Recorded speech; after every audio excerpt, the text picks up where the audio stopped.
This is how ball turret gunners ate, urinated, and stayed alive inside a glass ball 5 miles above Germany.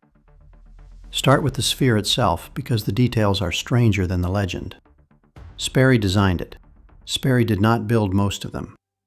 The A2 ball turret was license-built by Briggs Manufacturing of Detroit, a company that made automobile bodies, with Emerson Electric of St. Louis producing others. The compartment a 19-year-old lived in over Berlin came off the same industrial base that stamped car doors. Installing it meant cutting a hole 46 3/4 inches across in the belly of the aircraft. The specification says the sphere was 44 inches in diameter. Veterans who actually sat in one usually said 42. Nobody in there was measuring. The way he got in is the part that matters.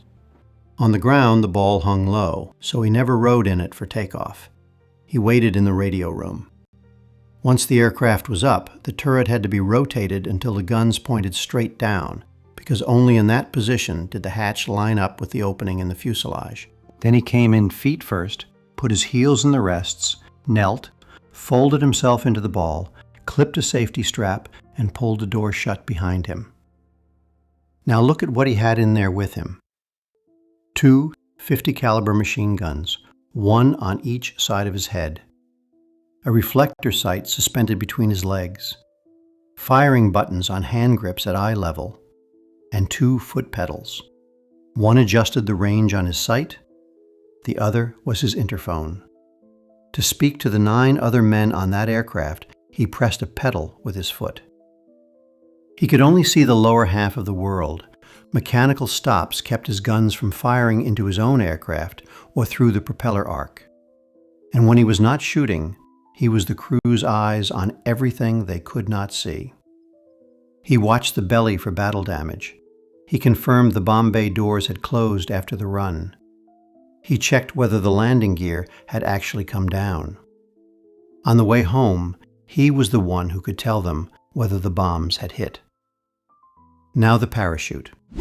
There was no room inside for a standard back-type parachute.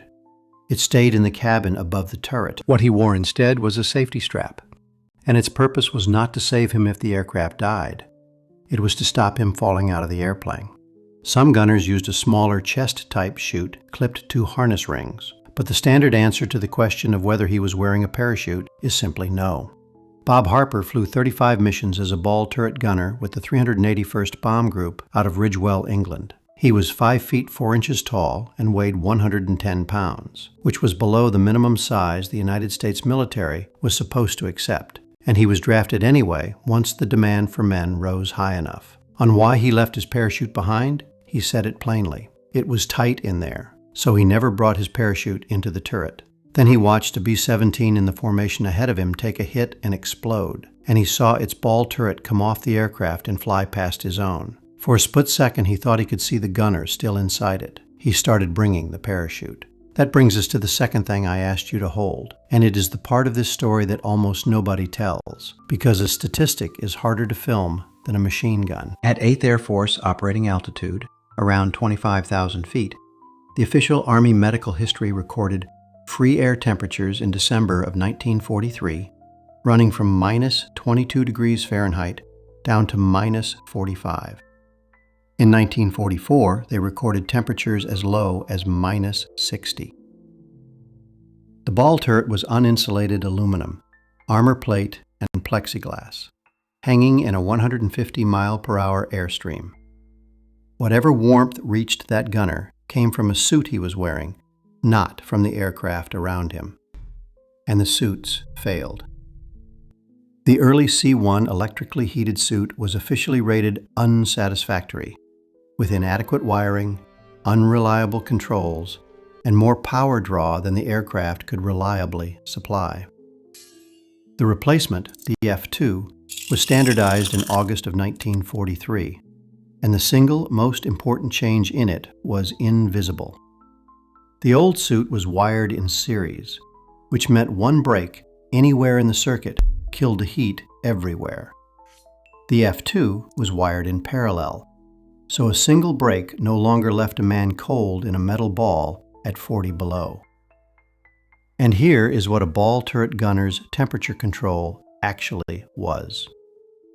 The rheostat for his heated suit sat under his seat, in a sphere where he could barely move his arms. Reaching it in flight was close to impossible. So gunners regulated their own heat by plugging the power cord in and pulling it back out. That was the thermostat, a cord and a man deciding whether he was closer to freezing or to burning. Now the number. In the 14-month period ending in December 1943, 1,634 men were removed from flying duty in the 8th Air Force because of cold injuries.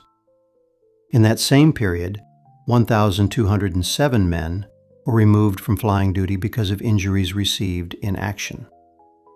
Read those two figures again. More men were taken off combat flying by the cold than by the enemy. About a third of those frostbite cases required hospitalization.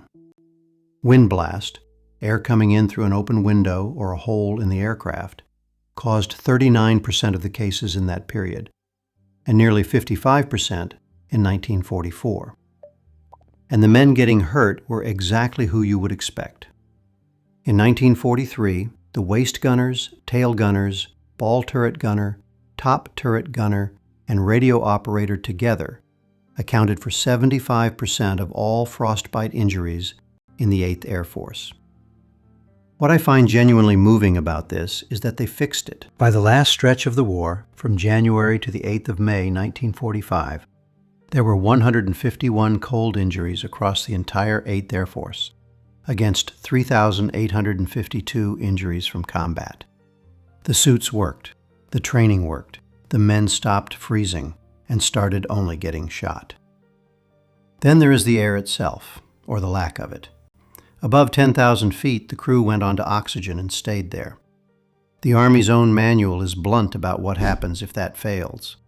At 26,000 feet, you have 4 to 6 minutes of useful consciousness. At 28,000 feet, 2 to 4. At 30,000 feet, 1 to 2 minutes. At 38,000 feet, 30 seconds or less. And before you lose consciousness, you lose judgment. The manual lists the symptoms above 18,000 feet, and one of them is purposeless movements, repeated over and over. That is a man with his mask off, calmly doing nothing useful, in a metal ball, with no idea anything is wrong. The mask was the weak point, because a man breathing into rubber at 40 below is manufacturing ice with every exhale. The manual tells crews to wipe the moisture from inside the mask at intervals, and warns that a puddle of condensed moisture sitting over the flutter valve will render it useless. It notes that above 25,000 feet, the tissues of the face contract and the rubber loses its flexibility, so the seal gets worse, exactly when it matters most, which is why the crew ran a roll call. Every 10 to 15 minutes, above 20,000 feet, a designated crewman called an oxygen check on the interphone. Each man had a number, and each answered in turn. If a man did not answer, someone unplugged from his own station, clipped on a portable walk-around bottle, and went to find him. That happened. John Katsaros, a left waist gunner, was asked over the interphone to check on a tail gunner who had gone silent. He found him unconscious, with his mask off, and got him back with emergency oxygen. So the ball turret gunner, sealed in his sphere, pressed a pedal with his foot every 15 minutes to prove he was still alive. Now the two questions everyone actually wants answered. Could he eat? Technically, yes, and the manual explains exactly how. Removing the mask to take nourishment and hot drinks on missions is listed as a legitimate reason to take it off. The technique is to hold your breath. Mask off, do not inhale, eat, mask back on, then breathe. Crews were issued a chocolate bar and a fruit bar, and the accounts agree that they rarely ate them because most airmen at altitude simply did not think about food. The preparations around eating tell you more than the eating did. Crews were fed a deliberately low-gas breakfast before takeoff, because gas expands at altitude, and a man doubled over in a ball turret is a man not defending the aircraft. And they shaved before missions, every time, because stubble breaks the seal between an oxygen mask and a face. And the other question, The B-17 had a relief tube, roughly 15 feet of half-inch rubber tubing with a funnel on the end, running through the bomb bay and venting overboard. There was also a chemical toilet, effectively a lined bucket, near the main entrance door. To use either one, a man had to unplug from his oxygen, clip on a walk-around bottle, and physically travel there. The ball turret gunner could do none of that without leaving his turret entirely. And there is one more detail about that tube, which is the sort of thing that only appears in crew accounts and never in a manual. The overboard outlet was near the ball turret, which meant that before anyone upstairs used it, the gunner needed warning so he could rotate his window away from what was coming. So, could he get out? The B-17's ball turret was fixed. It did not retract into the fuselage the way the B-24's could. To open that hatch, the turret had to be driven back around to guns down so the door lined up. And if the aircraft lost power to the turret through battle damage, that had to be done by hand with an emergency crank from outside. Which means the honest answer to the question I opened with is this: he could not reliably get himself out.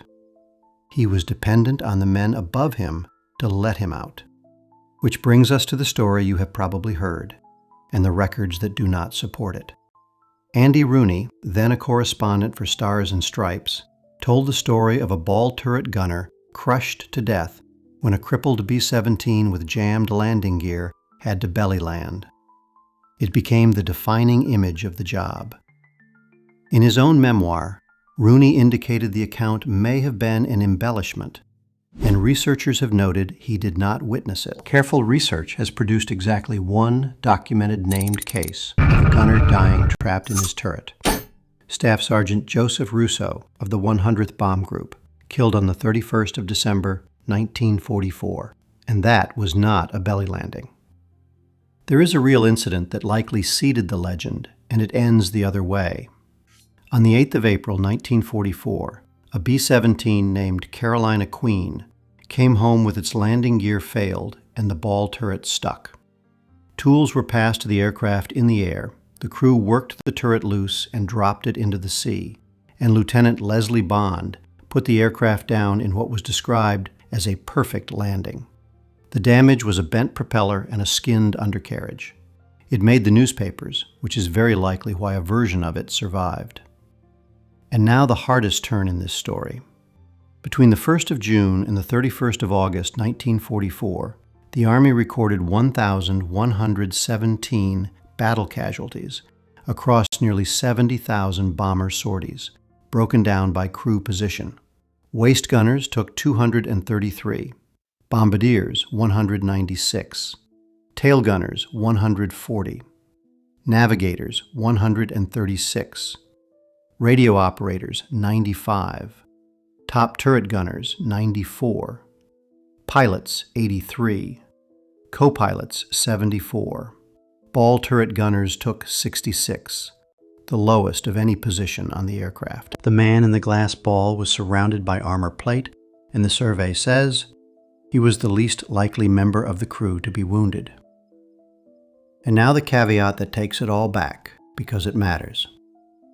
That survey counted only casualties aboard aircraft that came home. It has nothing at all to say about the crews that did not return. And a 2021 analysis of more than 2,200 individual casualty records from the 95th Bomb Group concluded that the survey captured only a fraction of the real losses and rejected its rankings on exactly that ground. The museum that owns a restored turret puts the paradox in one line. The ball turret gunner was the least likely member of the crew to be wounded. He was also the least likely to survive if the aircraft was shot down. So the truth is not that it was the most dangerous seat on the bomber. The truth is quieter and worse. It was the safest place to be while the aircraft was flying, and the worst place to be the moment it stopped. Most people know one thing about this job, and it comes from a poem. Randall Jarrell published 5 lines in 1945. From my mother's sleep I fell into the state, and I hunched in its belly till my wet fur froze. 6 miles from Earth, loosed from its dream of life, I woke to black flak and the nightmare fighters. When I died, they washed me out of the turret with a hose. Jarrell served in the Army Air Forces, and he never flew a combat mission. He spent the war in the United States, and he wrote in a note that a ball turret was a plexiglass sphere set into the belly of a bomber, inhabited by 2 machine guns and 1 man, a short, small man, which is the last thing worth sitting with. The most enduring account of this job was written by a man who was never in one. Meanwhile, Bob Harper, 5'4" and 110 pounds, flew 35 missions in the real thing, was shot down twice, came home, and almost nobody knows his name. The 8th Air Force lost more than 26,000 men killed. That is more dead than the entire United States Marine Corps lost in the whole of the Second World War. Somewhere in that number are the men who spent their war folded into a 44-inch ball, watching the ground from underneath, listening for their number on the interphone every 15 minutes, and pressing a pedal with their foot to say they were still there. If you want more of these, subscribe.